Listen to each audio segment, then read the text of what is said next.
வந்துட்டு அற்புதமான சனி தசை ஆரம்பிக்குதுமா. நல்லா இருப்பீங்கம்மா, ரொம்ப நல்லா இருப்பீங்க. சனி தசை உங்களுக்கு நல்லா இருக்கும்மா. ரொம்ப நன்றிங்க. ஜூலைல இருந்து உங்களுக்கு அதுதான் கேள்வியாவே இருக்கும். ஜோசியம் லேசா புரியும் உங்களுக்கு.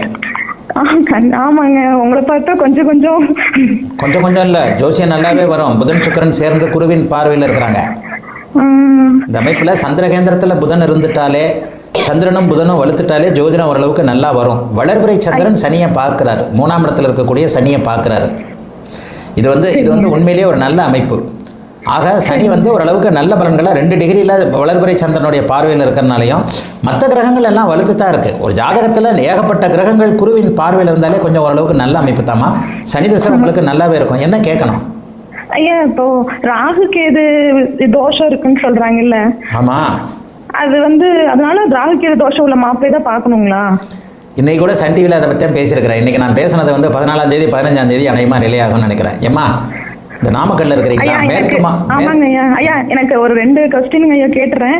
அந்த களத்திர தோஷம் இருக்குன்னு சொல்றாங்க, எனக்கு ராகுகேது தோஷம் இருக்கு அப்படிங்கிறாங்க. ராகு தசை முடிஞ்சிருச்சா இல்லையாம்மா? முடிஞ்சிருச்சுங்க ஐயா. அப்புறம் என்னம்மா தோஷம்? களத்திர தோஷங்க ஐயா. களத்திர தோஷம்னா என்னம்மா? சூரியனோட ராகு சேர்ந்திருக்கிறதா அல்லது சுக்கிரன் கெட்டு போயிருக்கிறதா? இல்ல, சூரியனோட ராகு சேர்ந்திருக்கிறதுங்க. சூரியனோட ராகு சேர்ந்திருந்தா ராகு தசை சூரியனுடைய பலன்களை செய்வாரு. உங்களுக்கு சூரிய தசை எப்பமா வரும்? இப்ப இல்லைங்க, அது சனி முடிஞ்சு அப்புறம் கேது முடிஞ்சு அப்புறம் 80-85 வயசுல உங்க வீட்டுக்காரருக்கு பாதிப்பு. 2089ல 2089ல உங்களுக்கு என்னம்மா வயசு? 90 வயசுமா. கல்யாணம் எப்பங்க ஐயா நடக்கும்? இல்ல, இப்ப நீங்க கேட்ட கேள்விக்கெல்லாம் பதில் புரிஞ்சதா? இது மிக மிக முக்கியமான கேள்வி. புரிஞ்சது. அந்த தசை இன்னும் வரல, வரும்போது உங்களுக்கு பாதிக்கும் நீங்க சொல்றது புரிஞ்சுதுங்க ஐயா. அவ்வளவுதாம்மா. இதைத்தாம்மா இன்னைக்கு சன் டிவில கூட ரெக்கார்டிங்ல பேசிட்டு வந்திருக்கிறேன். இதை பற்றின கேள்விகளே சன் டிவியில் கிட்டத்தட்ட ஆயிரக்கணக்கான கேள்விகள்னா அதை ஸ்பெசிஃபிக்காக இன்றைக்கி பேசியிருக்கிறேன். அம்மா, ராகு கேது தோஷம்ன்றது இந்த மேற்கு மாவட்டங்களில் எதுக்கெடுத்தாலும் கிட்டத்தட்ட சலிப்பு வெறுப்பு ஏற்படுத்தக்கூடிய அளவில் ஒரு பொண்ணை பெற்றவனோ ஒரு இதோ அப்படி போனால் ராகு கேது இருக்கே, இதே மாதிரி கவுண்டமணி சொல்லுவார்ல, இதே பெட்ரோமாக்ஸ் லைட்டு தான் வேணுன்ற மாதிரி இதே மாதிரி ராகு கேதை தேடிப்பிடின்னு சொல்லிட்டு மேற்கு மாவட்டங்களில் சொல்லக்கூடியது சரியான தப்புமா. ஏமா, உங்க ஜாதகத்துல களத்திர தோஷம் இருக்குன்னா என்ன அர்த்தம்? 7ஆம் அதிபதி கெட்டு இருக்கிறார், 7ஆம் வீடு கெட்டு இருக்கிறது, சுக்கிரன் கெட்டிருக்கணும். சுக்கிரன் கெடலமா? சுக்கிரனுக்கு 6 மறைவு ஸ்தானம் கிடையாது, குருவின் பார்வையில் இருக்கிறாரு. 7ஆம் அதிபதி 7ஆம் வீடு கெட்டுத்தான் இருக்கிறது. எப்ப கெடும்? அது எப்ப நடக்கும்? அந்த திசையில நடக்கும் இல்லையா?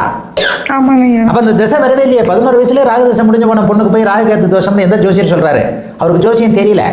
அவருக்கு தெரிஞ்சதெல்லாம் இருங்கம்மா, அவருக்கு தெரிஞ்சதெல்லாம் 1 2 3 4 5 6 7 7ல ராகு இருக்கு. இது ராகு கேது ஜாதகம், அவ்வளவுதான். இந்த வருஷம் திருமணம் இருக்குங்கய்யா. திருமண அமைப்புகள் உங்களுக்கு இந்த பாருங்கம்மா, எப்ப திருமணம் நடக்கும்? சனி திசையில பிறந்தவனே சனி 3ஆம் இடத்தோடு தொடர்பு கொள்கிறார்.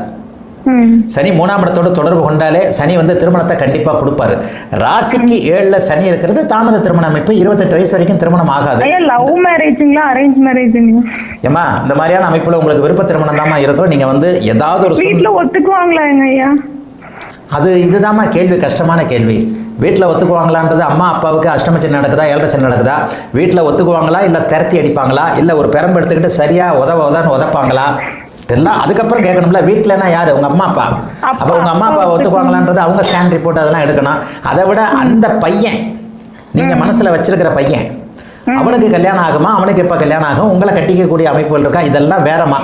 உங்களுக்கு நீங்களே தேர்ந்தெடுக்கக்கூடிய துணை. 7ல சூரியன்றாக இருக்கிற களத்திர தோஷம்னு கேட்டீங்களே, தோஷம்னா அது ஒரு வகையான குற்றம். தன் இனத்தை சேராத அல்லது ஏதேனும் ஒரு வகையில மாறுபாடான வாழ்க்கை துணை அப்படிங்கிறது தான் களத்திர தோஷம். கல்யாண வாழ்க்கை நல்லா இருக்கும்ல? நல்லாவே இருக்குமா, ஆனா சீக்கிரம் கல்யாணம் ஆகக்கூடாது. நல்ல வேலையாக அம்மா 28 வயது உங்களுக்கு முடிஞ்சிருச்சு. அதனால உங்களுடைய திருமண வாழ்க்கை உண்மையிலேயே நல்லா இருக்கும், கவலைப்பட வேண்டாம். சனி பாபத்துவமாக இருந்தால் தப்பு, கல்யாண வாழ்க்கை நல்லா இருக்காது. இந்த இடத்துல அவர் வளர்பிறை சந்திரனோடு தான் சேர்ந்திருக்கிறாரு. அந்நிய திருமணம் தான் உங்களுக்கு.